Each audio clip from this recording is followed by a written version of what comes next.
de la part des utilisateurs, donc de la part des marques qui ont déjà mis en place cette solution-là. Donc, on a sorti quelques éléments clés. Celui qui revient le plus souvent, c'est le dernier, en bas à droite. C'est la facilité d'utilisation et de prise en main de l'outil.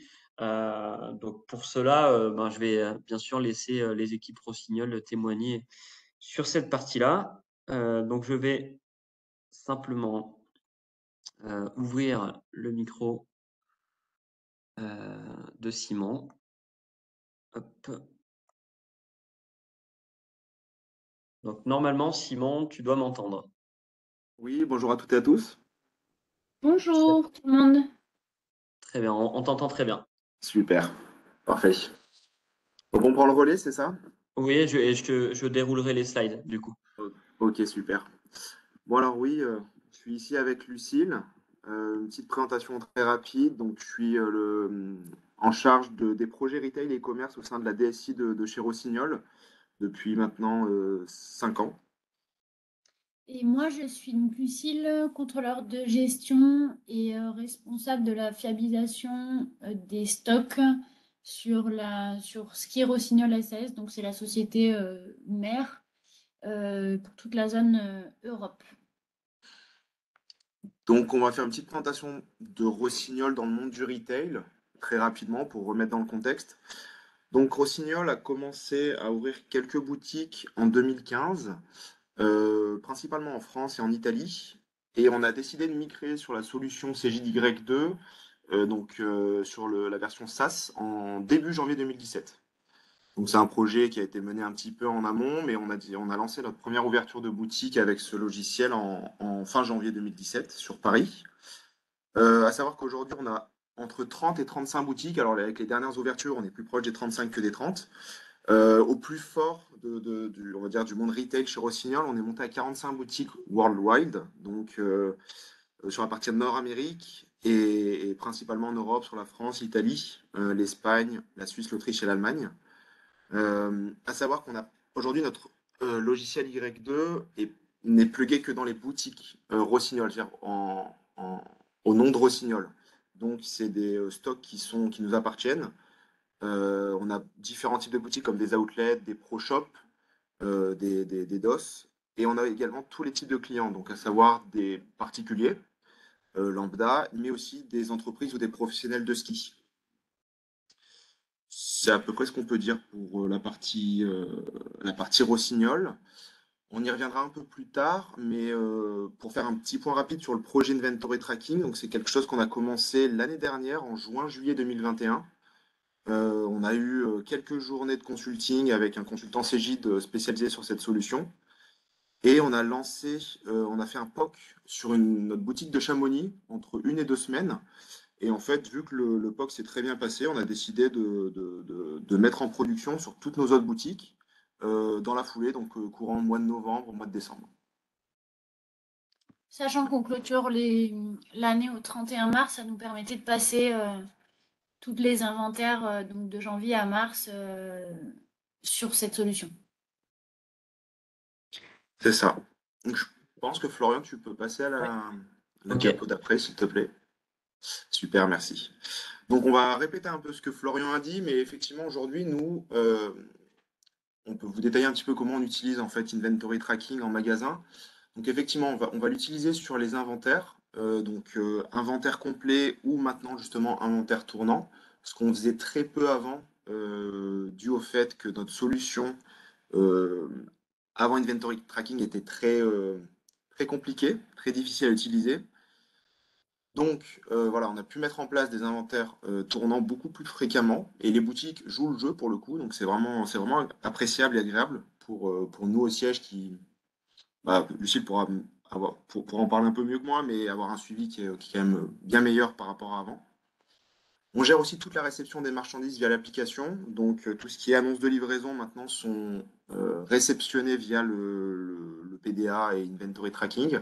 C'était pas forcément le cas à chaque fois avant. Beaucoup de personnes, dues à des problématiques de matériel vieillissant et on va dire quelque chose qui était assez laborieux à faire fonctionner entre Cégide et en tout cas entre même le POS et le matériel. on avait très peu de boutiques qui faisaient la réception via le PDA, donc passer directement dans ces gîtes, donc avec un contrôle de stock qui était, on va dire, un peu moins bon que ce qui est fait aujourd'hui. Donc c'est aussi une bonne avancée pour nous, en tout cas, et pour les boutiques. On gère également les transferts, donc les transferts vers notre plateforme centrale logistique et également les transferts interboutiques. Donc la solution le permet aussi. Et effectivement, on n'avait pas cette possibilité avec les anciens PDA. Donc maintenant, effectivement, on peut en fait, alors que ce soit sur des zébras qu'on a commandés ou sur justement les Android des personnes en magasin. Donc aujourd'hui, on n'a pas testé la solution avec des iOS, mais on est tous sur Android et ça leur permet également d'installer la solution et de venir consulter quand ils sont en magasin aujourd'hui le stock qui pourrait être en réserve ou des choses comme ça. À savoir que nos boutiques, quelques boutiques en tout cas ne sont pas très grandes, mais on a quand même pas mal de stock et justement avec les nouvelles ouvertures récentes, on a des on a beaucoup plus de stock qu'auparavant et du coup c'est une solution qui est assez appréciée également que de revenir sur l'ordinateur, d'aller consulter le stock, etc. C'est beaucoup plus user-friendly, beaucoup plus rapide pour les vendeurs. Et la to-do list, effectivement, alors oui, ça permet d'avoir un état des lieux dans la journée, le matin, le soir, sur tous les documents qui restent à valider, qui sont en réception. Donc c'est quand même assez apprécié par les boutiques. Je pense, ouais, super. Donc on a reçu, c'était compliqué d'avoir des personnes aujourd'hui disponibles pour le call. On a des personnes sur vraiment en boutique parce que c'est un peu notre pic en ce moment, au mois de décembre. Mais en tout cas, on a réussi à récolter quelques feedbacks terrain et c'est vrai que je rejoins ce que disait Florent tout à l'heure, c'est vraiment, enfin, ce qui ressort, c'est la fluidité et la facilité d'utilisation du logiciel, de l'application.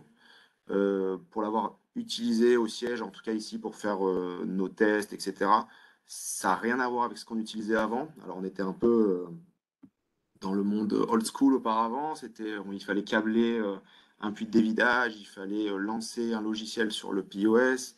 Enfin bon, c'était vraiment très peu. Enfin voilà, c'était pas du tout sexy pour être franc. Et du coup, avec cette nouvelle solution, elle a été adoptée par vraiment tous les vendeurs, toutes les boutiques.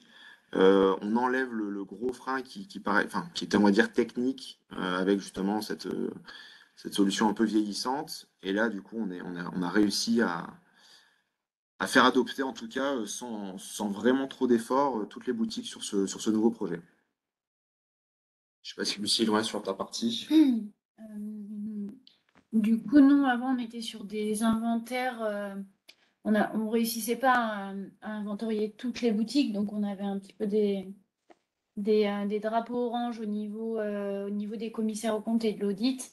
Aujourd'hui, grâce à la rapidité de la solution, on peut inventorier certaines boutiques en quelques heures.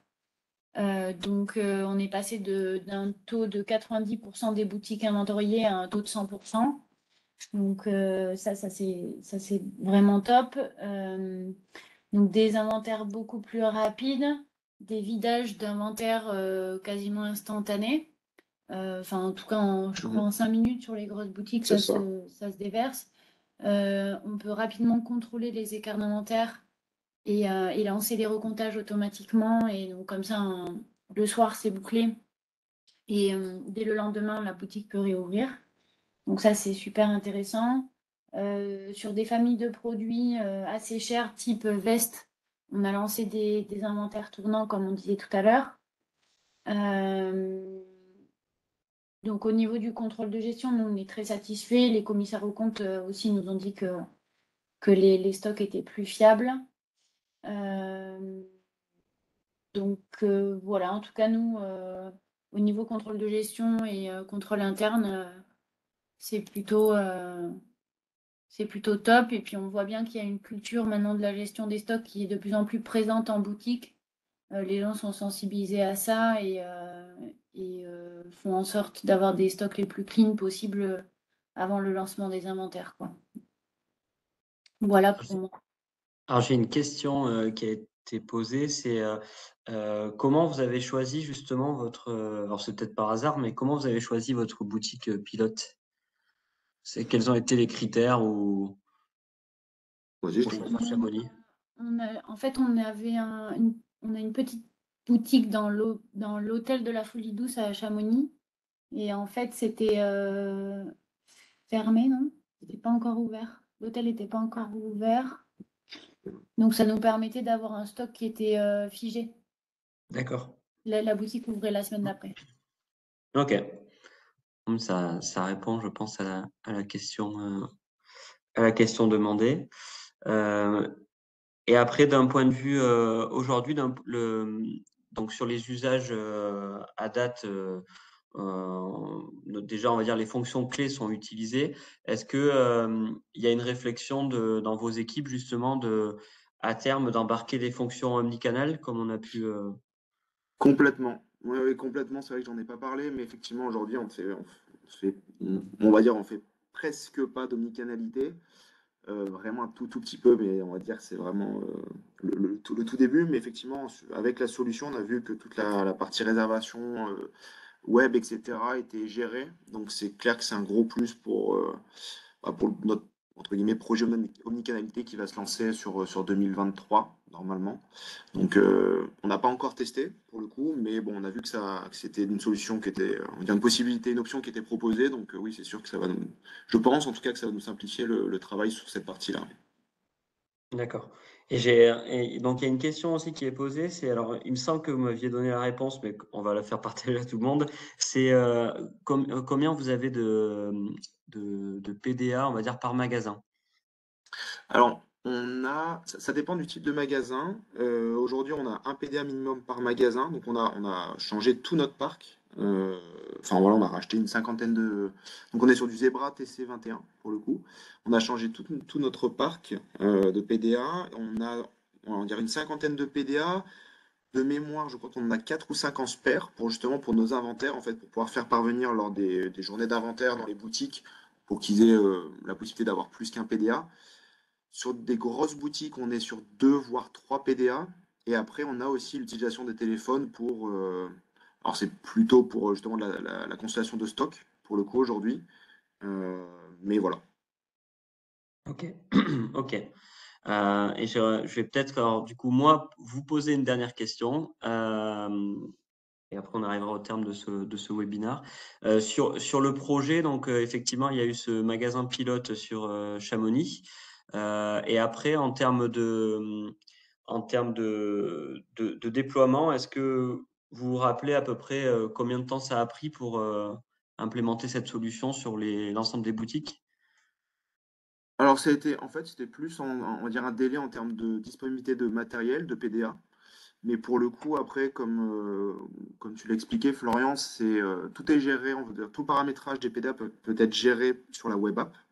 Donc, en fait, au siège, on a la main, pour le coup, pour paramétrer euh, les PD à distance, entre guillemets, on va dire, voilà, en termes de documents, les synchronisations, tout ça. Après, c'est vrai qu'à côté, on a essayé d'industrialiser un petit peu le process de paramétrage des PDA. Donc, en fait, on passe par une société, un prestataire. On n'a pas les ressources en interne pour le faire. Donc, qui nous a créé un master sur nos PDA. Donc, quand la boutique le reçoit, en fait, la seule manipulation qu'il y a à faire, c'est de mettre le Wi-Fi sur le PDA avec le Wi-Fi de la boutique et ensuite l'application est déjà installée, il faut juste se connecter et on va dire que c'est presque clé en main pour la boutique.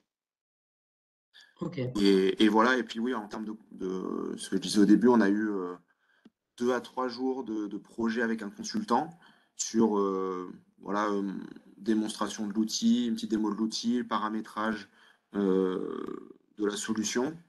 Mais enfin, pour le coup, c'est quand même très court. On n'a pas eu de souci à la mettre en place et de la mettre en place dans toutes les boutiques après notre premier pas, quoi. D'accord. Et je vais répondre à une dernière question. Voilà, je vais la prendre de mon côté. Une question qui est posée par Martin.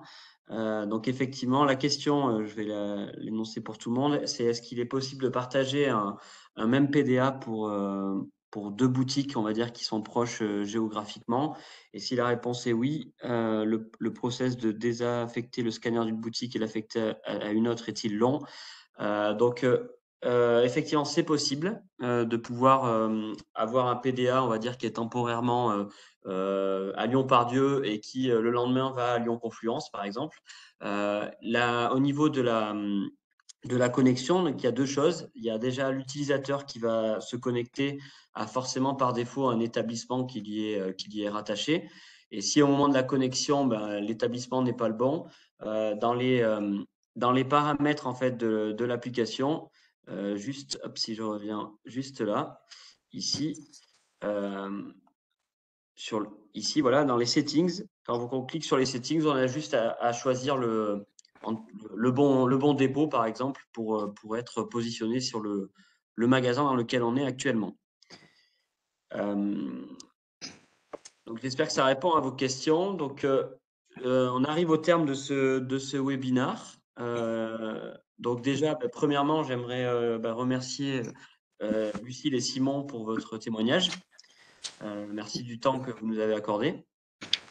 Avec plaisir. Et du coup, donc, comme je le disais, donc ce support-là, on va notamment sur les slides que j'ai pu présenter de mon côté, pouvoir vous les présenter rapidement, vous les partager. Et je vais couper l'enregistrement de ce webinaire-là. Et puis, n'hésitez pas